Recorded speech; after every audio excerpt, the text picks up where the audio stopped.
Investigators are trying to learn everything they can about Iraq War veteran Ivan Lopez. He's the 34-year-old Army truck driver who officials say shot and killed 3 people and wounded 16 others before taking his own life at Fort Hood, Texas.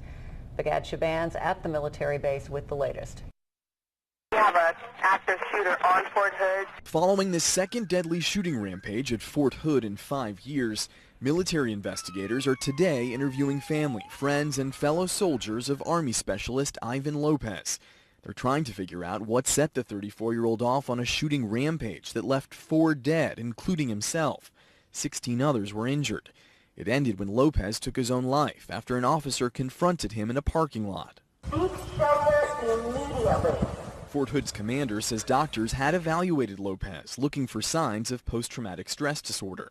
He was taking medication for depression and anxiety and claimed to be suffering from a traumatic brain injury. Officials say Lopez served in Iraq in 2011, but there's no evidence he was wounded there. The native of Puerto Rico arrived at Fort Hood in February.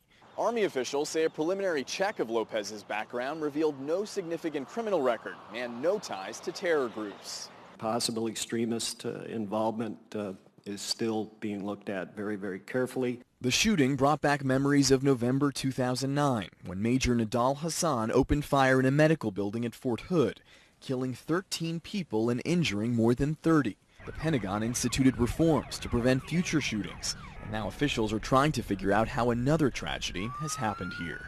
Begad Shaban, CBS News, Fort Hood, Texas.